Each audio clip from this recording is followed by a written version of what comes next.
Hey gang, how's it going? It's Rob with Japanime Games. Today we're going to be playing Alicematic Heroes. Alicematic Heroes is a territory control game set in the Alice in Wonderland universe.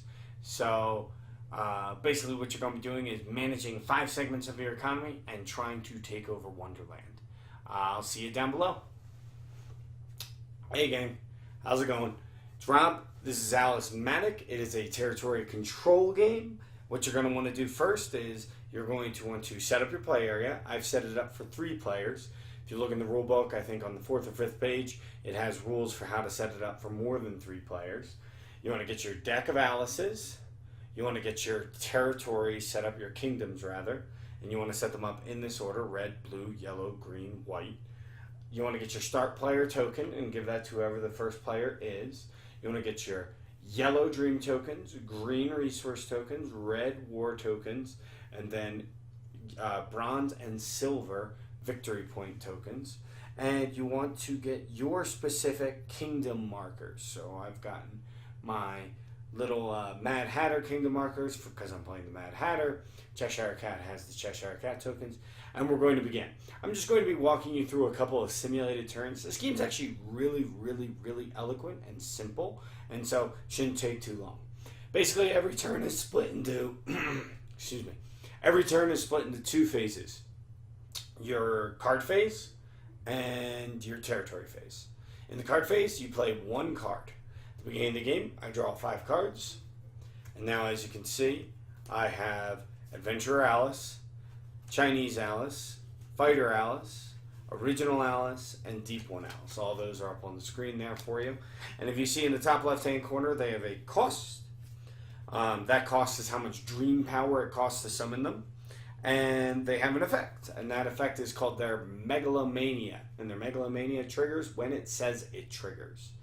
No duplicate Megalomanias can trigger in a single turn. Blah, blah, blah. So, basically, the way it begins is I play 1 card. I can only play a card equal to my dream power. Now, if you look at my hand right here, once again, it's right up there on the screen. I have 3 0 costs in Adventurer Alice, Chinese Alice, and Deep One Alice. A 1 cost and a 2 cost. Right away, I cannot play the 1 cost and the 2 cost because my dream power right now is 0. How do we know my dream power is 0? Well, because there are no cards in my yellow slot. It's the beginning of the game. I haven't developed my imagination yet. So, I can make a choice right here. And what my choice is going to end up being is I'm going to play Deep One Alice. I'm going to play her face up, because you can play cards face down, and I'll explain that in a later turn. Play her over my dream area, and bam! That's my play phase. I play 1 card, I trigger its Megalomania if possible. But since there's no Megalomania to trigger, I play Deep One Alice down. I place it on top of my section right here. These sections each can only hold 4, and they can only hold cards of the same suit unless the card is played face down. And once again, I will get to that. Do not worry. Now, I forgot to place tokens. I'm just going to place down 2 tokens. 1 right here, 1 right here. Basically, at the beginning of the game, each of you place down tokens. So I place these down. I have 1 down in each city. The way that you place tokens in a multiplayer game is I would place 1 token, Rabbit would place 1 token, and you have to place it on a center city, not in the center of the map.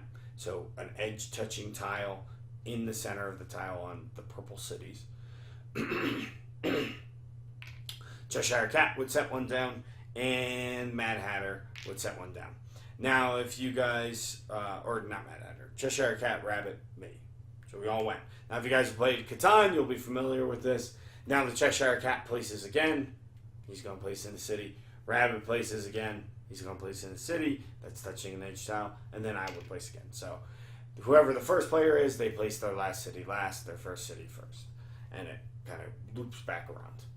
Okay, so anyway, I've placed all my tiles, and I say to myself, okay, I'm right here. The tiles that the Mad Hatter can currently affect are any tiles that are right next to me. I could go to a further tile, but that would require developing my green space, my food slot. Basically, my food slot allows me to attack tiles that are further away from my cities than a single square. So right now, all I have access to at the moment is these outer squares right here. So, Mad Hatter, I see a yellow tile, and it has a 0 military power. I can only take tiles that have a military power equal to my military strength. You guys noticing a pattern? It's really, really simple. If you're confused, my recommendation from running a lot of demos and conventions is it's not as complicated as you think it is. So red is what I need to take over any tiles here, so I can only take over tiles that have a 0 cost. Just like I could only summon Alice's that have a 0 cost because my imagination wasn't developed. So I'm going to take over this yellow 0. I get an invasion bonus that is coordinated with the color of the tile. It is a yellow tile, so that means I get a yellow invasion bonus. An invasion bonus is simply equal to the amount of cards you have in that developed color. So, yellow has 1 card developed. I get 1 yellow token. Like I said, if you are confused, trust me, the game is so much simpler than you think it is. A few kind of notes just to get out of the way. A lot of times people will associate the color of the tile with which type of power you need to conquer it. Nope. Military power is what you use to conquer any tile. So if it has a yellow 3, it doesn't mean you need 3 yellow. It means you need 3 red. It's just the way it works. It's, simple. It's easy. Military to conquer things. Blue to draw cards. So essentially if you conquer a blue tile, you will draw cards not equal to the number on the tile, equal to the number of cards developed in your blue slot. Yellow, you'll gain yellow power tokens, not equal to the number in the circle, equal to your card slot. Green, when you conquer a green tile, you will gain green tokens equal to the amount of cards on this slot. And white, when you conquer a white tile, you will gain victory points equal to the amount of cards in the white slot. Really simple, really easy. The biggest problem people have with learning this game is they think it is more complicated than it actually is. So, what are we trying to do? We know how to play a card, we know how to take a token, we know the invasion bonus, but what's the point, right? That's really important. Point is, play to 14 turns. At the end of 14 turns, the player with the most victory points wins. You gain victory points by fully conquering tiles relative to your opponent. So right now I have 1 token in a tile. I've fully conquered it because there's nobody else contesting me. However, if the white rabbit somehow had 2 here, we're currently drawn. So I want to get more than the rabbit has. And basically that's the way that plays. It's super simple, super easy. We go around the board and the goal is to develop our kingdom to better facilitate us conquering the lands. We cannot conquer a tile that is owned by another player if it is connected to a city. If it's not connected to a city directly, then we can conquer it. We cannot move through or conquer these black mysterious forests unless we have completely surrounded it. And once we do so, we gain victory points equal to the amount of tiles surrounding it. And we may also play Alice's face down, not having to pay any imagination costs onto any suit, even if it doesn't match. Because when we play face down, it's no longer an Alice, it is a commoner. You see the back of the card, it says commoner. And when we play it, we draw a card. So that's a good way if you've drawn a hand of cards that just don't do anything for you. Just cycle through it a little bit. Look for some cards that do stuff for you and develop your board a little bit more. We would go back and forth for 14 turns. Game would end and we would count up victory points. Victory points that we had gathered through the game by conquering white tiles, and victory points by having more pieces on the board. It's very, very simple. First place on a tile gains 6 points. Second place gains 3 points. Draw gains 3 and 3, and there's no second place. So really, this is just a game about maximizing your ability to conquer tiles relative to your opponent. The board's relatively small, and it's always designed to be that way, so you're kind of forced to play aggressively against each other, which is a lot of fun. And there are many Alices that allow you to do some interesting and fun strategies. I'm going to cover some kind of corner case rules here for a minute. The low conquer tokens have two sides. One side is just your emblem or logo. Mine is a hat because I'm the Mad Hatter. And the other side is the hat with two swords crossed on it. Basically, this is one of the only kind of complicated rules in the game. Even this is not very complicated. I may, in a turn, place a sword logo hat anywhere on the board. If I do so, I may then, that's pretty much my conquer phase. I place it like this. I do not get an invasion bonus. Nothing happens. However, on a later turn, I may flip that tile as my action and conquer the space. Basically, you're probably never going to do this because it wastes 2 of your 14 turns to conquer a single tile.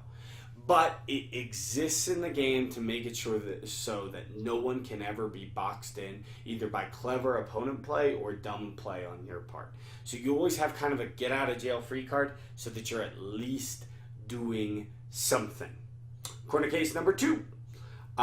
If you run out of cards, your turn immediately ends. You draw 1 card and that's it.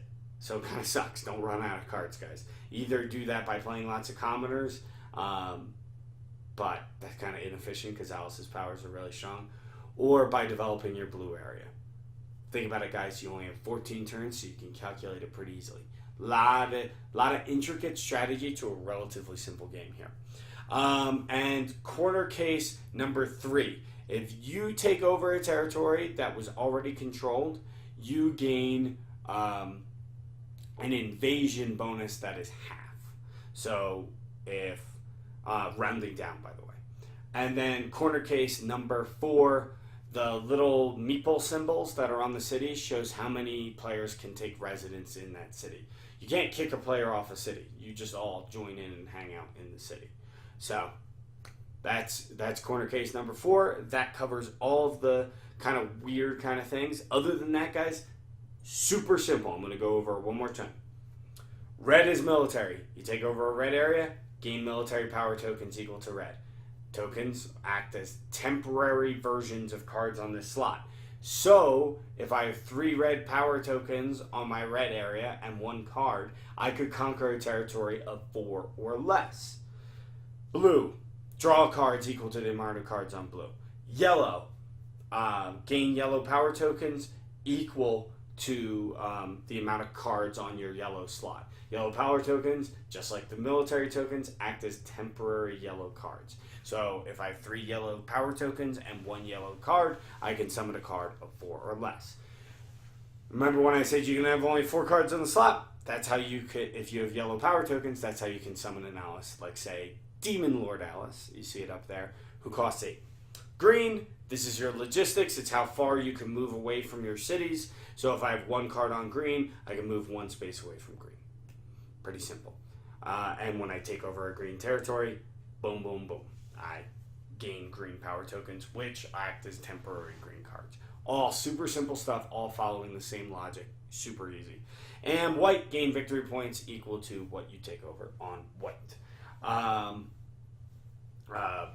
You play 1 card, either face down or face up. If it's face down, you draw a card, but you gain none of the Alice benefits, and it can be played out of suit.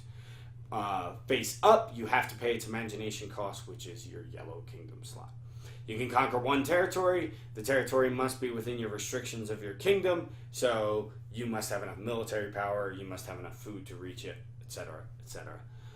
Yeah, and that is Alicematic. Again, so that's Alicematic. It is a super simple game. I'm serious, guys. You look at the board, and the thing people get is they're like, "Ooh, I don't know. This looks a little complicated." It really isn't.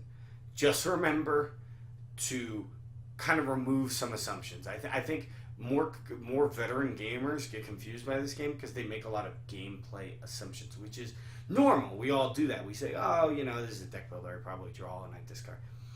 They look at the board and they say, "Well, there's a white 1. I probably need white power." Ugh, that's bad. I probably need white card slots to take it over. But that's not the case. You need red to take over any kingdom slot. You need red to take over a blue slot, to take over a yellow slot. In addition, when you're summoning a card, they'll see green, a green 3, and they'll say, I bet I need 3 cards in the green slot to summon this Alice. No. You need yellow to summon Alice's. Doesn't matter if it's red Alice, blue Alice, yellow Alice, or green Alice, or white Alice. You just need yellow power to summon it. So that's Alicematic. It's a lot of fun. For me, it combines the elements of, like, say, a game like Risk or Catan, but the game actually ends. You can play a intricate strategy game in 20 minutes, 30 minutes at the most. You know, because it's 14 turns. That's it. You just play 14 turns, or 14 rounds, rather, because you go around once. And it's over. You have 14 kind of territory placements, and you have 14 cards to play. That's it. Easy peasy. Analysis paralysis gone. All that's gone. It's just super simple, super easy, super tight gameplay, very strategic. I love it. Check it out, guys. Alicematic. It's available now. And yeah, hope you enjoyed the video. Like, subscribe, leave any questions in the comments below. I've got Demon Worker coming up next. And yeah, all right, guys. See you later. Have a good one. Bye.